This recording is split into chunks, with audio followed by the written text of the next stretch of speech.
Bismillahirrahmanirrahim. Assalamualaikum warahmatullahi wabarakatuh. Alhamdulillahillazi khalaqal insana min nafsin wahidah wa ja'ala minha zawjaha liyakuna 'aishuha mutmainnah. Ahmaduhu subhanahu wa ta'ala ala ni'amihil katsirah. Minha wujuhul muwaddah warahmah baina az-zawji waz-zawjah. Asyhadu an la ilaha illallah wahdahu la syarikalah. Syahadatan arju biha najata yaumal qiyamah. Wa asyhadu anna sayyidana Muhammadan abduhu wa rasuluhu allazi qarrar qawaidal Islam wa aqama imadah. Allahumma salli wa sallim ala sayyidina Muhammad wa ala alihi wa ashabihi zawil istiqamah. Amma ba'd, faya ayuhan nas ittaqullah fi kulli waqti la'allakum tuflihun. Wa'lamu anna nikaha sunnatun min sunnatir rasulil sallallahu alaihi wasallam wa anna as-sa'adati manjuah likulli man yatazawwaj. Qala an-nabiy sallallahu alaihi wasallam tazawwajul wadudal wajid fa inni mukathiru bikum. Rawahu Abu Daud wan Nasa'i.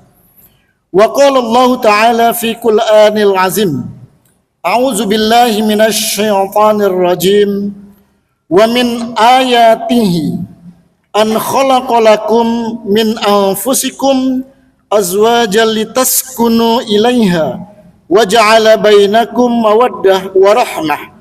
Inna fi dzalika laayatil liqaumin yatafakkarun.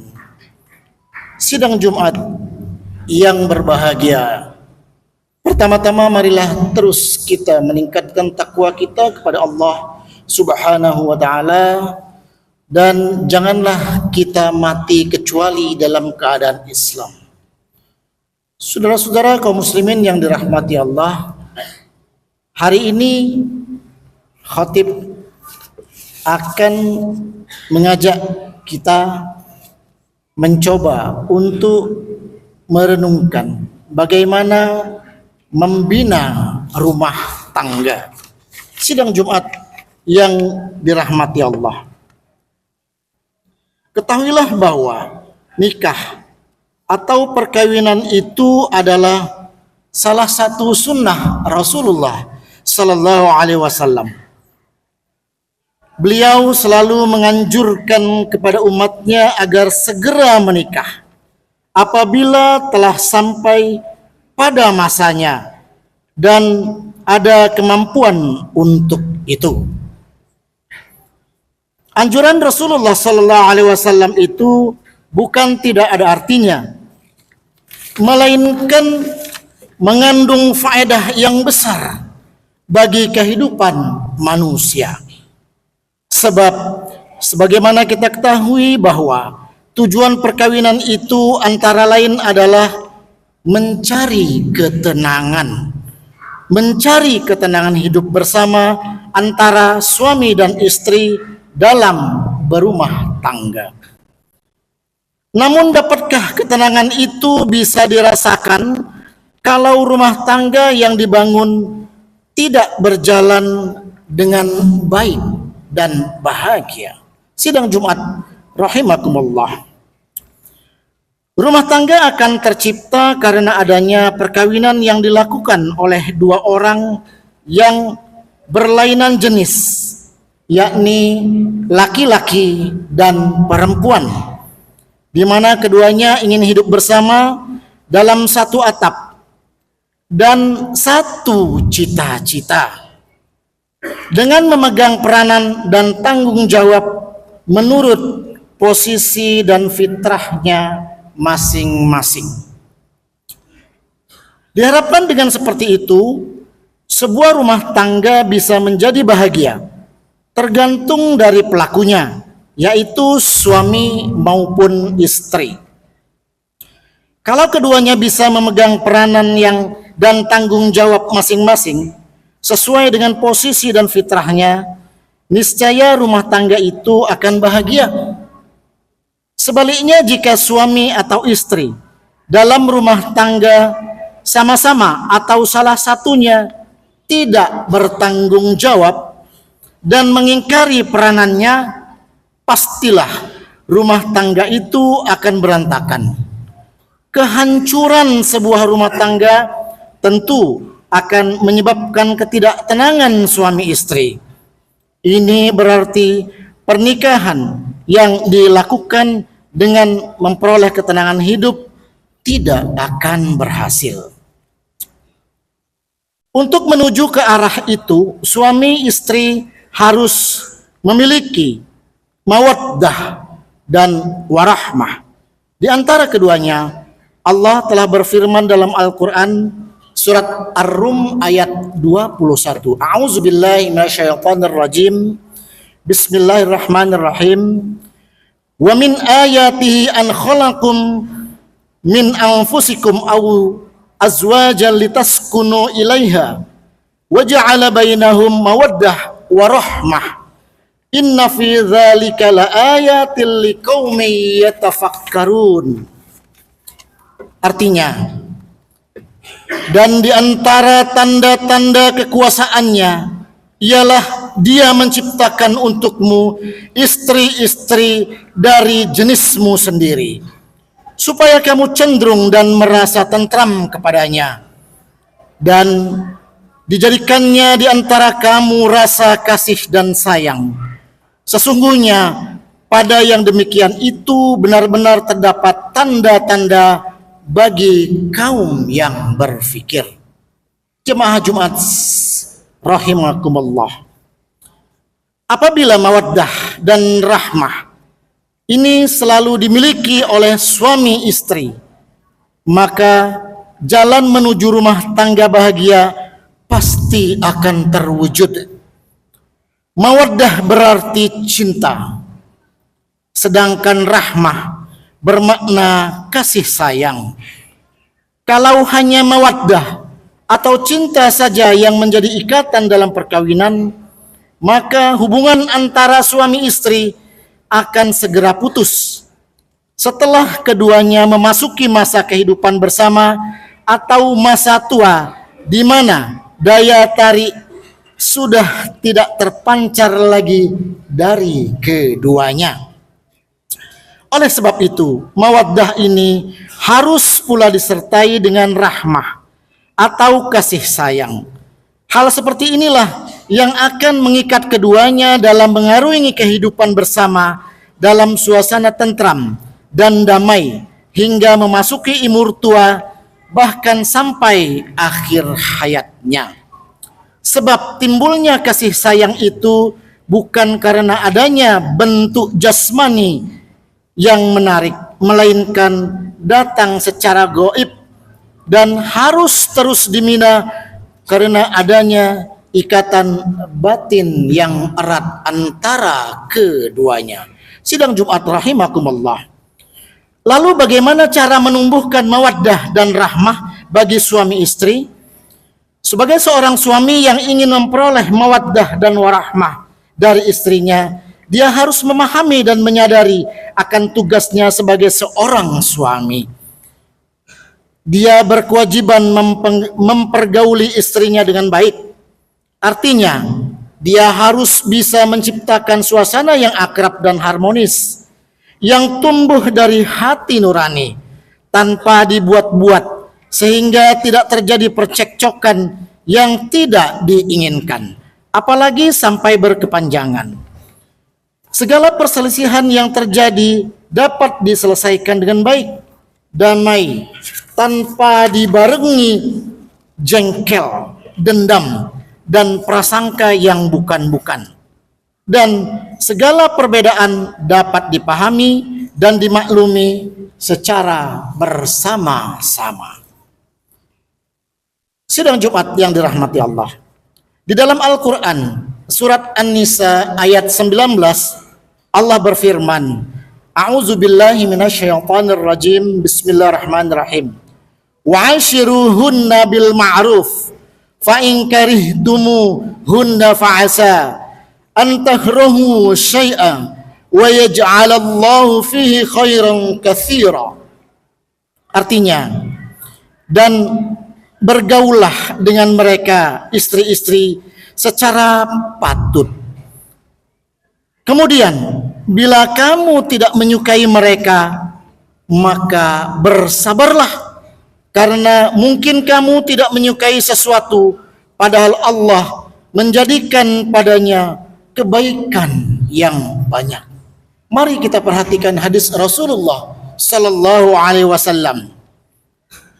Khairukum li ahlihi wa ana khairukum li ahli. Makhraman nisa illa karim wa ma ahanahunna illa la'in. Artinya, sebaik-baik kalian adalah yang paling baik kepada istrinya, sedang aku adalah yang paling baik kepada istriku. Tidak mau memuliakan para wanita atau para istri kecuali orang yang mulia, dan tidak mau menghina mereka kecuali orang yang hina pula. Hadis riwayat Ali bin Abu Thalib. Suami juga berkewajiban memberi nafkah lahir dan batin kepada istrinya dan kepada ahli keluarganya yang menjadi tanggungannya. Artinya, seorang suami harus bertanggung jawab memberi belanja setiap hari atau setiap bulan kepada istrinya menurut kemampuan yang dimilikinya. Jangan sampai memberikan nafkah sangat minim. Sekali lagi, jangan sampai memberikan nafkah sangat minim, jauh dari kebutuhan yang dibutuhkan. Sementara sang suami bermewah-mewah di luar rumah dengan menghambur-hamburkan kekayaannya tanpa batas. Saudara-saudara kaum muslimin, sidang Jumat yang dirahmati Allah. Mari kita perhatikan firman Allah dalam surat At-Talaq ayat 7. A'udzu billahi minasyaitonir rajim. Bismillahirrahmanirrahim. Liyunfiq zu sa'atin min sa'atihi wa man qadara 'alaihi rizquhu falyunfiq mimma ataahu Allahu la yukallifu Allahu nafsan illa ma ataaha sayaj'alu Allahu ba'da usrin yusra. Surat At-Talaq. Artinya, hendaklah orang yang mampu memberi nafkah menurut kemampuannya, dan orang yang disempitkan rezekinya hendaklah memberi nafkah dari harta yang diberikan Allah kepadanya. Allah tidak memikulkan beban kepada seseorang, melainkan sekadar apa yang Allah berikan kepadanya. Allah kelak akan memberi kelapangan sesudah kesempitan. Sabda Rasulullah sallallahu alaihi wasallam, An Abdullah ibnu Umar qala Rasulullah sallallahu alaihi wasallam, kafa bil mar'i ithman an yudha'if may yaqut. Artinya, dari Abdullah bin Umar radhiyallahu anhu, dia berkata, Rasulullah sallallahu alaihi wasallam bersabda, cukuplah seseorang dianggap berdosa bila dia menyia-nyiakan nafkah yang dia wajib memberi makan atau menghidupinya. Hadis riwayat Imam An-Nasai. Hadirin sidang Jumat yang dirahmati Allah. Begitu juga bagi seorang suami berkewajiban memenuhi nafkah batin seperti kewajibannya di dalam memenuhi nafkah lahir. Sebab janganlah mengira bahwa nafkah batin itu tidak penting bagi istri. Bahkan karena kurang mampu di dalam melayani nafkah batin inilah bisa terjadi keretakan suatu rumah tangga. Karena itu di dalam sebuah hadis Rasulullah sallallahu alaihi wasallam pernah bersabda yang artinya, janganlah seseorang mengumpuli istri sebagaimana binatang bersetubuh, dan hendaklah ada perantara di antara keduanya. Beliau ditanya, apakah di antara itu ya Rasulullah? Beliau menjawab, ciuman dan rayuan. Hadis ini diriwayatkan oleh Ad-Dailami. Jemaah Jumat sidang Jumat yang dirahmati Allah. Seorang istri yang juga menginginkan mawaddah dan warahmah dari suaminya sudah barang tentu harus bisa menyadari peranan dan fungsinya sebagai seorang istri. Sang istri berfungsi sebagai pendamping suami di dalam berumah tangga. Karena sebagai pendamping, maka istri harus taat kepada suami, harus bisa menggembirakan suami, bisa menjaga dirinya dan menjaga harta suaminya. Sabda Rasulullah sallallahu alaihi wasallam, Mustafa dal mu'minu ba'da taqwa, Allahu khairul lahu min zawjihi salihah. Ini amaruha ta'atuhu, wa in nazaruhu ilaiha sarratuhu, fa in aqsama alaiha, wa abarratuhu, wa in ghada alaiha nasahathu fi nafsiha wa malihi. Artinya, tidak ada faedah bagi orang mukmin sesudah takwa kepada Allah yang lebih baik daripada istri yang soleh. Bila ada suaminya menyuruhnya, ia istrinya mentaatinya. Bila dia melihatnya, maka ia berbakti kepadanya. Dan apabila dia bepergian, maka ia pun menjaga dirinya baik-baik dan harta suaminya. Hadis di atas ini memberikan pengertian kepada kita bahwa wanita yang seperti disebutkan tadi merupakan wanita yang penuh pengertian dan cinta kasih. Wanita seperti inilah yang bisa diajak untuk membangun rumah tangga bahagia, di samping juga dia bisa memberikan keturunan kepada suaminya. Rasulullah sallallahu alaihi wasallam bersabda, tazawwajul wadudun dafi fa inni mukathiru bikum. Kawinlah kalian dengan wanita yang pengasih dan subur, karena aku Nabi Muhammad sallallahu alaihi wasallam akan berbangga dengan jumlah kalian yang banyak. Hadis riwayat Abu Daud dan Imam An-Nasai. Demikianlah, semoga kita berhasil membina rumah tangga yang bahagia dan harmonis. Sebab meskipun hanya masalah rumah tangga, namun justru dimulai dari rumah tangga inilah kehidupan seseorang dapat dilihat berhasil atau tidak di dalam melaksanakan kewajiban-kewajiban agamanya. Kewajiban agama seseorang akan berjalan dengan baik dan tertib bila keadaan rumah tangganya juga berjalan dengan baik dan harmonis. Oleh sebab itu, membina rumah tangga termasuk ibadah yang berarti kita diberi pahala oleh Allah Subhanahu wa ta'ala. Semoga apa yang kita akan jalankan, apa yang akan kita laksanakan dalam hidup berumah tangga ini akan menuntun kita, mengantarkan kita kepada surga Jannatun Naim. Wallahu subhanahu wa ta'ala yaqulu wa biqaulihi yahdil muhtadun wa iza qura'al Qur'an fastami'u lahu wa ansitu la'allakum turhamun. A'udzu billahi minasyaitonir rajim. Walahunna mithlul ladzi 'alaihinna bil ma'ruf walirrijali 'alaihin darajah wa qur rabbighfir warham wa anta khairur rahimin.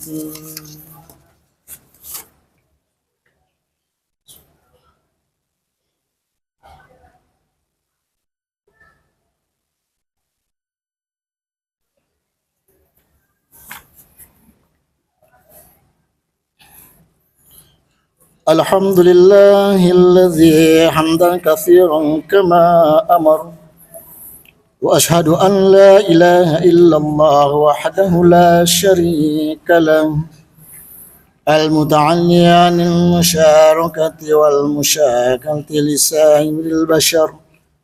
أشهد أن سيدنا محمدا عبده ورسوله النبي المعتبر.